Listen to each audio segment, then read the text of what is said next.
A palavra que está no meu coração para esse dia está no livro de Jó, capítulo 3. Livro de Jó, capítulo 3, versículo de número 25 em diante, que diz assim: Porque o que eu temia me veio, e o que eu receava me aconteceu. Vou repetir. Porque o que eu temia me veio, e o que receava me aconteceu.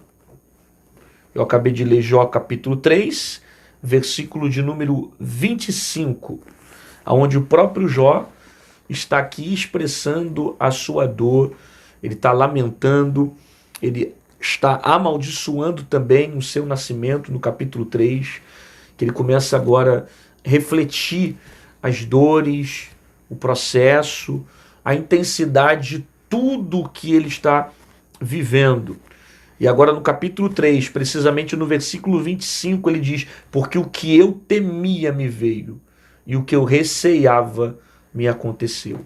É óbvio que a gente entende essa expressão de Jó quando nós lemos o capítulo 1 e o capítulo 2 e percebemos a quantidade de coisas que ele perdeu, né? Quando Jó está falando que aquilo que ele temia, ele está falando de todo o sofrimento que ele viveu no capítulo 1 e no capítulo 2. Você vai observar que Jó vai perder os seus filhos, Jó vai perder sua saúde, Jó vai perder sua vida financeira, não todas as áreas, mas grande parte das áreas que mexem com o nosso emocional vai ser atacado na vida de Jó, né? A área financeira, a área familiar e a área da sua saúde, a sua integridade, a sua vida física, né? O seu corpo, que também acaba também atingindo a alma, né? Atinge muito mais a alma porque perdeu também os filhos. Então, carrega-se muitas dores, muitas feridas para dentro do seu interior, para dentro da sua alma. E também com as perdas das suas finanças, porque já era um homem que tinha uma estabilidade, pela forma como o texto conta, traz para nós a ideia que era um homem que tinha muito dinheiro, um homem que tinha já uma vida financeira totalmente estabilizada, e agora, da noite para o dia, perde tudo. Perde família, perde os filhos, só não perdeu a mulher. Perdeu os filhos, perdeu a saúde e perdeu também a sua estabilidade financeira, né? Então esse homem está passando por um processo muito intenso. O sofrimento que ele passa é muito grande. Eu acredito que todos nós já ouvimos falar um pouco sobre a história de Jó. Até mesmo aqueles que não são cristãos, até mesmo aqueles que não são evangélicos ou não professam a fé em Jesus, já têm ouvido falar alguma coisa sobre a história de Jó, por causa do sofrimento que esse homem viveu, né? De forma instantânea, perdeu uma quantidade grande de filhos, perdeu sua saúde, perdeu sua vida financeira, e agora no capítulo 3 ele vai amaldiçoar o seu nascimento, né? Devido tantas dores e devido tanto sofrimento que ele passou. E eu digo para você que eu não julgo a vida de Jó. Eu não julgo alguns questionamentos que ele vai fazer. Porque talvez eu, no lugar dele, faria pior. Talvez você, no lugar de Jó, faria até pior. A gente não passa quase nada nessa vida. E o pouco que a gente passa, às vezes a gente questiona o Senhor. Às vezes a gente murmura, não é verdade? Às vezes a gente reclama. E a gente percebe o quanto ele amava a Deus e o quanto ele tinha um relacionamento com Deus e quanto ele tinha temor a Deus, né? O próprio Deus diz que ele era um homem reto, um homem honesto, um homem justo, né? Um homem que procurava andar no caminho, seguir os princípios sem se desviar dos propósitos. O próprio Deus fala isso sobre Jó, né? Isso demonstra a conduta que ele tinha. E mesmo ele tendo uma conduta de integridade, mesmo ele tendo uma conduta de um homem sério, um homem justo, um homem que procurava se desviar do mal, o texto diz que ele vai amaldiçoar o seu nascimento e ele vai fazer alguns questionamentos ao Senhor Deus. E isso é absolutamente comum. Isso é absolutamente humano, né? Principalmente porque até aqui no capítulo 3 ele está começando é apenas o início de um processo que vai ser intenso sobre a vida dele. E agora ele abre a boca para falar e ele diz isso, porque o que eu temia me veio e o que receava me aconteceu. Talvez o que ele mais temia era perder os filhos, passar por todo aquele processo, que ele temia perder tudo que ele construiu, o que ele temia perder a sua saúde, né? Porque perdendo-se a saúde também você não consegue ter liberdade para fazer praticamente mais nada, né? E pior do que tudo isso, perder muitos filhos ao mesmo tempo. E aquilo que ele mais temia, ele está dizendo que aconteceu. Nós passamos por histórias parecidas com a dele. Às vezes a gente não quer passar por certas coisas, a gente teme que possa acontecer coisas ainda piores e ruins, e a gente percebe que com o andar da vida e com os impulsos da vida, nós passamos por perdas, por derrotas, por aflições, que nenhum de nós queríamos passar, mas na verdade passamos, vivemos, e com Cristo nós temos força para vencer todas essas adversidades. Talvez você parou para ver essa mensagem agora e você está passando por coisas como Jó passou. Óbvio que de repente não igual a Jó, né? Eu acho que é muito difícil ter uma pessoa que passe o nível de sofrimento que Jó passou. Não que eu não ache que não exista, mas eu acho que o nível que ele passou foi muito intenso de sofrimento. Mas o pouco que você passa já gera muitas marcas no teu coração, já gera muitas feridas na sua alma. Talvez você está ouvindo essa palavra e você se identifica com a história de Jó porque você está vendo alguém que perdeu, alguém que está aflito, alguém que está sofrendo, sabe? E às vezes a gente lê o capítulo 3 de Jó e questiona o porquê que ele está lamentando o seu nascimento, lamentando tudo isso que está acontecendo. Mas só quem está dentro de um processo como esse que sabe realmente as dores que está sentindo, que está vivendo, que está guardando no coração. Só quem passa por isso sabe realmente a intensidade desse sofrimento.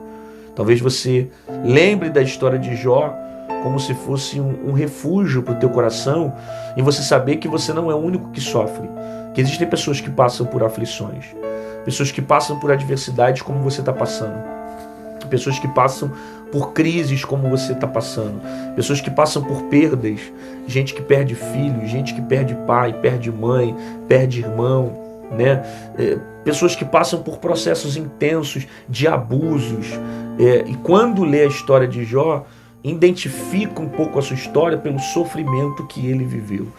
Eu não sei qual perda que você teve esse ano, eu não sei qual sofrimento que você viveu esse ano, eu não sei como está o teu coração nesse momento, eu não sei nem o porquê que você parou nesse vídeo, mas uma coisa eu sei, é que todo sofrimento que você passa debaixo da direção de Deus e da vontade de Deus vai te levar para um grande propósito.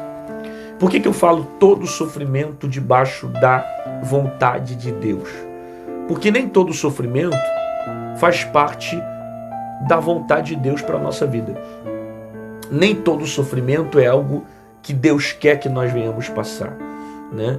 Existem sofrimentos que são baseados nas nossas escolhas erradas, caminhos errados, decisões erradas, que geram o sofrimento e fazem entrar no nosso coração a ansiedade, problemas como doenças psicossomáticas, problemas, fobias, inquietações, pânico e tantas coisas que nós mesmos criamos por causa das nossas decisões, por causa das nossas atitudes. Então existem sofrimentos que Deus não quer que eu passe, mas eu acabo passando por causa das minhas escolhas. Porém, existem outros sofrimentos que nós passamos debaixo da vontade de Deus. O que é isso, pastor? É você estar em obediência, você está servindo ao Senhor, você está buscando a Deus, você está com uma vida fiel diante dele, e mesmo tendo uma vida de fidelidade, você passa por grandes processos.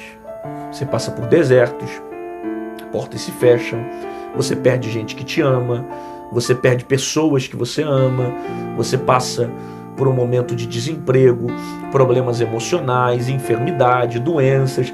São problemas que às vezes nós passamos, mas passamos com Deus. E essa é a diferença. Existe uma diferença de você atravessar a jornada da vida sem Deus e você atravessar a jornada da vida com Deus. É possível, pastor, eu atravessar a jornada da vida sem Deus na minha vida? Claro. É possível quando você não quer isso para a sua vida. É possível quando você não tem a necessidade de pedir socorro para Ele. É possível quando você se torna independente dEle. O próprio Jesus disse que Ele não veio para os sãos, Ele veio para os doentes. Ou seja, Cristo não veio para aqueles que são independentes. Sabe aquela pessoa que fala assim, eu não preciso ir para a igreja, eu não preciso de fé, eu não preciso de religião? Então, essas pessoas, realmente elas vivem dessa forma e Jesus não veio para elas.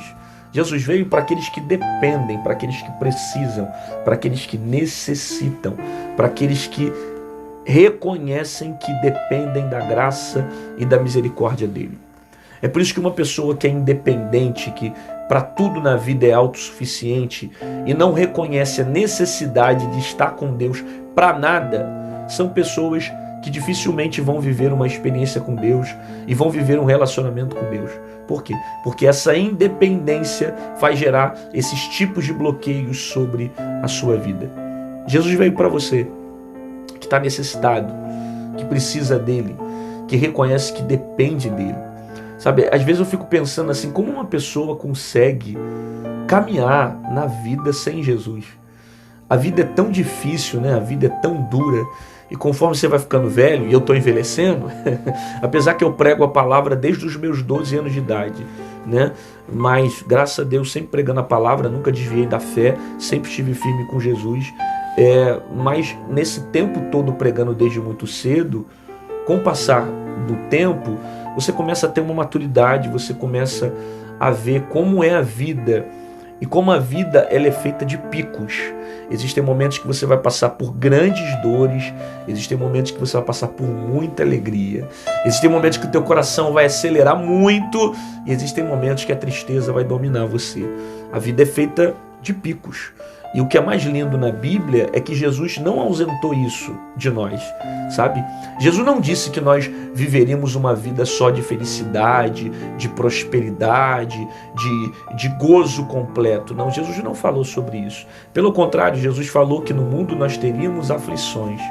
Ele falou das dores desse mundo, ele falou das adversidades desse mundo, ele falou das crises desse mundo, porém, ele disse também, tenha bom ânimo, porque eu venci o mundo. Ele é o nosso modelo. Se ele venceu o mundo, ele também nos dá autoridade para vencer as adversidades. E com o tempo nós percebemos que a vida ela fica muito mais difícil sem Cristo. Sabe? De qualquer forma você vai ter aflição nessa vida. De qualquer forma você vai passar por desertos nessa vida. De qualquer forma você vai perder pessoas que você ama. Porque as pessoas não são eternas. As pessoas são mortais. De qualquer forma, você vai passar por dores nessa vida. A questão é, quando você passar, você vai ter Cristo ao seu lado? Veja bem, isso não significa que Jesus não quer estar ao seu lado. Ele quer estar ao seu lado a todo tempo. Agora, Ele quer estar ao seu lado. Só que a decisão de querer a presença dEle é sua. Por isso que a Bíblia diz assim, aquele que bate eis que estou à porta e bato, e aquele que abre a porta, eu entrarei e cearei com ele. Então perceba, Cristo quer reinar na sua vida, mas é você que tem que abrir a porta do teu coração para que ele te ajude nos dilemas, nas aflições e nas adversidades da vida. Sabe, eu não consigo imaginar a minha vida sem Deus. Eu não consigo imaginar a minha vida sem Cristo. E essa expressão, ela é muito mais forte do que uma religião, sabe? Eu não estou dizendo que eu não consigo ficar sem uma igreja evangélica, eu não consigo ficar sem uma religião, porque eu sou protestante, né? Eu estou dizendo que eu não consigo ficar sem Cristo. É duro andar nessa vida sem Jesus. É duro caminhar nessa vida sem Cristo. É duro suportar as dores, as aflições, as adversidades sem ter Jesus para acalmar o meu espírito e o meu coração. Sabe o que essas pessoas, geralmente, que não têm Cristo, fazem quando passam por certos processos? Elas usam a válvula de escape na bebida, na maconha, nas drogas, no sexo. Aí fica vivendo uma vida corriqueira com tudo isso, com drogas liberadas, com sexo, com prostituição. Vive uma vida pelas suas vontades. Só que quando deita a cabeça no travesseiro, depois de um tempo, percebe que o vazio continua. Porque as bebidas não preenchem o vazio, as drogas não preenchem o vazio, o sexo não preenche o vazio. E depois de tanto tempo você percebe que todo o teu prazer, seja dinheiro, seja coisas que você tem vontade de ter ou de conquistar, você descobre que isso não é suficiente dentro de você, mas que você precisa de Cristo sobre a sua vida. Existem vazios que só Jesus preenche. Existem vazios que só Cristo pode preencher. E mais ninguém tem o poder de preencher. Aquilo que é para Jesus fazer, ninguém vai conseguir fazer. E às vezes existem pessoas que conseguem caminhar nessa vida, passar por todo esse sofrimento e não se entregar a Cristo, se render a Cristo. Entender que essa vida sem Jesus, ela se torna muito mais difícil. Jó não sabe o que está acontecendo aqui no capítulo 3.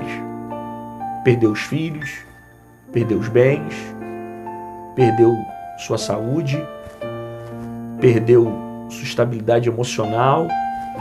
Ele não sabe ainda o que está acontecendo. E por isso ele está sendo provado por Deus. E a todo tempo ele vai começar a questionar e a murmurar, a amaldiçoar o seu nascimento, devido à intensidade do sofrimento que ele está vivendo. Talvez você esteja passando por coisas agora parecidas como Jó, que você não está entendendo. Aí você começa a questionar o porquê, você começa a questionar as dores, as marcas, as perdas. Mas o que eu quero dizer para você é que lá na frente, tudo isso que você está passando vai cooperar para que algo muito melhor e maior de Deus se manifeste sobre a sua vida. Deus não permite ninguém sofrer sem um propósito. Deus não permite a dor sem um propósito. Deus vai permitir todas essas aflições, todas essas adversidades, com a intenção de te ensinar, de te amadurecer, de te fazer crescer, de marcar sua vida com experiências, para que você viva algo novo e grande com Ele lá na frente. A própria Bíblia vai dizer no capítulo 42 para frente, que o último estado de Jó, ele vai ser melhor do que o seu primeiro estado. Vai dizer ainda que o Senhor vai dar em dobro a Jó, dobro de tudo que ele possuía. Aí você percebe que Deus permitiu certas coisas acontecerem para que aumentasse o nível de intimidade de Jó. Porque o mesmo disse que antes conhecia Deus de ouvir falar, só que depois de todo o processo os olhos passaram a ver Deus. Talvez uma das razões de tudo isso que você está passando é para você não conhecer somente um Deus de ouvir falar. Um Deus que você ouviu do teu pai, um Deus que você ouviu da tua mãe, um Deus que você aprendeu na televisão, um Deus que você aprendeu com alguém, mas que você venha enxergar verdadeiramente esse Deus mediante as suas lutas. Talvez a razão dessa dificuldade que você está passando é para que Deus se revele a você. É para que Deus manifeste o poder dele sobre a tua vida. É óbvio que você não queria estar passando por isso. É óbvio que você não queria estar vivendo perdas, decepções, frustrações e aflições nessa vida. É óbvio que ninguém gosta de passar por isso. Mas já que está passando, confia no Senhor. Passa com Deus. O salmista escreveu dizendo: ainda que eu passe no vale da sombra da morte, eu não temerei mal algum, porque tu estás comigo. Confia no Senhor. Confia que Ele tem o melhor para você, confia que Ele tem o melhor para a tua casa, confia que a tua vida está na mão dEle, confia que todo esse sofrimento Ele vai te levar para um propósito muito maior. Ainda que você esteja passando por coisas que você não calculou, que não era o que você queria, não era o que você almejava, mas hoje esse descontrole emocional que você está vivendo vai servir para lá na frente Deus manifestar experiências únicas em você, manifestar um nível de intimidade maior com você, manifestar bênçãos maiores, vitórias maiores, resultados que vão surpreender a sua vida. A própria Bíblia diz para nós que existem coisas que Deus faz agora que nós não entendemos. Às vezes você não entende agora. Às vezes você não compreende o que Deus está fazendo agora. Mas lá na frente você vai entender onde esse processo todo te levou. Você se tornou mais forte, você se tornou mais resistente, você passou a ter mais intimidade e as experiências te marcaram de tal forma que você aprendeu a não somente conhecer um Deus pelo que alguém contou para você, mas conhecer um Deus porque você está vendo, porque você sentiu e porque você viveu livramentos que esse Deus proporcionou à sua vida. Você recebeu essa palavra? Deus falou no seu coração? Então coloca aqui nos comentários. Escreve alguma coisa que você entendeu que Deus falou contigo. Não sei, escreve aí: eu creio que Deus está no controle da minha vida, eu creio que essa dor tem um propósito, eu creio que Deus está na frente, eu não temerei mal algum, porque o Senhor está comigo. Não sei, alguma coisa que essa palavra falou no seu coração, coloca aqui nos comentários para que mais pessoas sejam edificadas e também você consolide as palavras que você recebeu através desse vídeo.